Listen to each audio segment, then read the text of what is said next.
On regarde des vidéos, on danse même. J'ai eu mon agrément par le conseil départemental du Val-de-Marne en juillet 2017 et en 2019, j'ai eu l'extension de mon agrément pour pouvoir accueillir 2. J'ai travaillé en tant que comptable dans une entreprise de location de véhicules.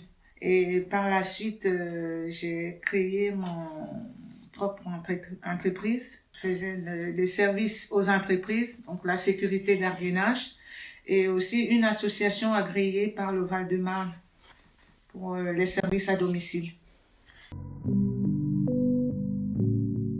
Comparé à l'accueil familial, moi je crois que c'est la meilleure alternative pour les personnes âgées surtout. D'après les reportages que j'ai pu voir des EHPAD, les personnes âgées représentent des numéros de chambre.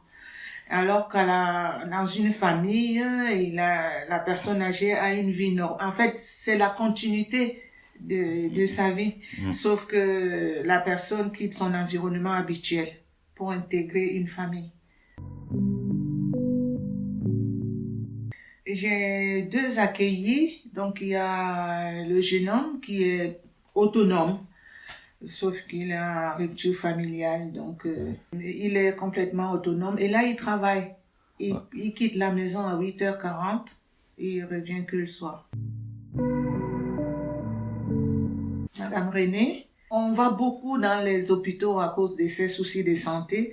Donc, le jour où on doit aller à l'hôpital, je la réveille très tôt. Le temps qu'elle se prépare et puis voilà, parce que il faut pas arriver en retard au rendez-vous. Mais le jour où on ne doit pas sortir, je la laisse dormir à son rythme. Donc, il peut arriver qu'elle se réveille à 11h, à midi.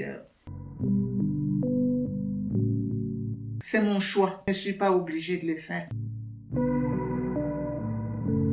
Pendant la crise, j'avais 2 accueillis. Une personne de 76 ans que j'ai accueillie en catastrophe, parce qu'elle faisait un début d'Alzheimer. Et son fils n'était pas rassuré avec le confinement. Il fallait aller la voir tous les jours. Donc, du coup, il l'a amené ici. Je l'ai gardé. Son fils voulait même qu'elle reste longtemps, mais avec ses soucis d'Alzheimer, je ne me voyais pas capable de tenir longtemps parce qu'elle fuguait. J'ai craint les risques de la perdre. Si elle partait sans moi, elle n'était pas capable de retrouver le chemin de retour. À part le port du masque, rien n'a changé. Et j'avais un accueilli qui, lui, il sortait tout le temps, mais avec le confinement, il a commencé à faire des crises. Il devenait violent, il était jaloux et tout ça. Bon, du coup, j'ai dû m'en séparer. Pour la dame atteinte d'Alzheimer, comme son fils a déménagé vers la Bretagne, il lui a trouvé une maison de retraite là-bas. Ça dépend. Parce que le terme passion est très relatif. Chacun définit la passion à sa façon. Si on aime les gens, c'est vraiment une passion. Tout en sachant que ça se complique de temps en temps, les relations ne sont pas toujours comme sur les rails. Mais ça peut être une passion. Pour mon cas, ça l'est. Madame Renée vient de la Guadeloupe.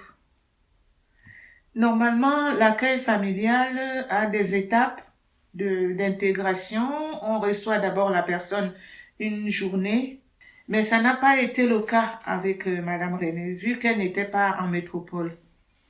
Et donc, j'avais demandé à son fils, qui lui vit ici dans la région parisienne, de lui transmettre mon numéro de téléphone. Donc, on a fonctionné comme les rencontres dans les réseaux sociaux. On a commencé à communiquer par téléphone, elle en Guadeloupe et moi dans le Val-de-Marne. Ça fait qu'on a tissé des liens sans se connaître.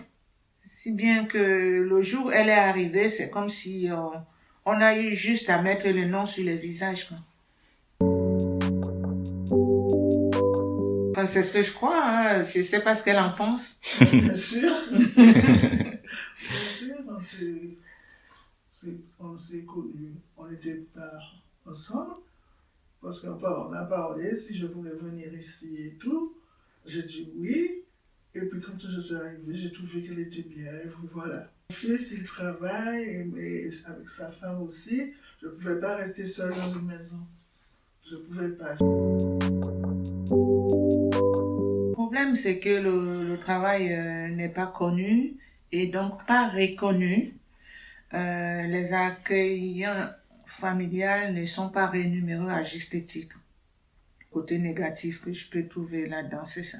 Quand on voit souvent la contrepartie de l'accueil, on voit le chiffre, on voit que c'est ça, mais c'est pas le salaire.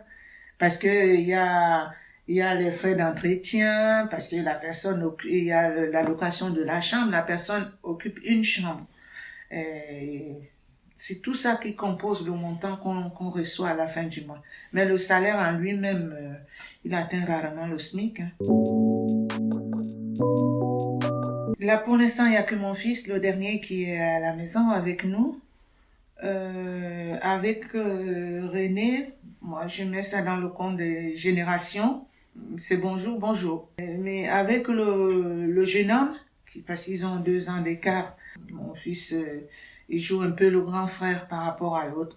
En fait, le jeune homme, il respecte plus mon fils que moi. Parce que moi, je suis un peu comme son jouet.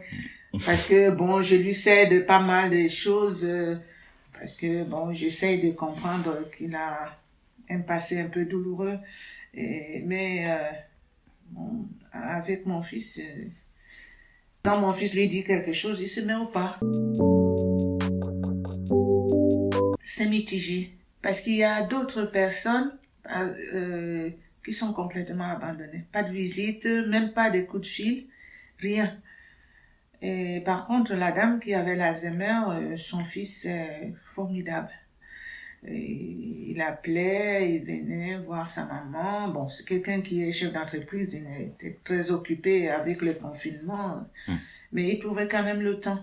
L'autre monsieur, lui, n'était pas... Sa famille, il y a sa famille dans la région, mais j'ai vu personne. En 2 ans qu'il est resté ici, j'ai vu personne.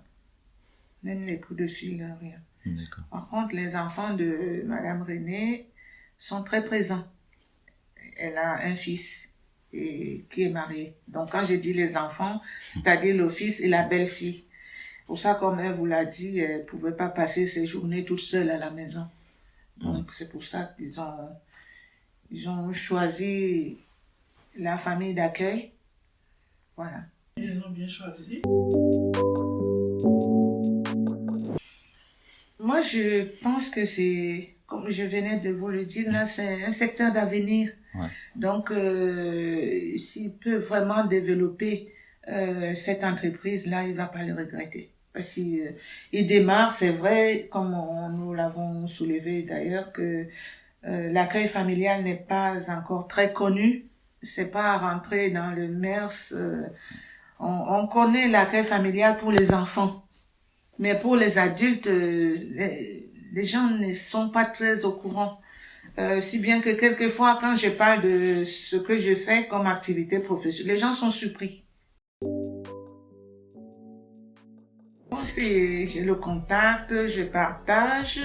Bon, c'est vrai, comme je vous ai dit, tout n'est pas rose. Mais bon, quand on fait une moyenne, ça se passe plutôt bien. Avec Renée, par exemple, comme elle est à la maison tout le temps, elle peut pas sortir seule. Donc, je suis avec elle 24 heures sur 24. On parle beaucoup. Elle me parle des Antilles. Moi, je lui parle de l'Afrique. On communique. On échange nos expériences. Découvre l'Afrique par les vidéos, la musique, l'art culinaire. Et voilà.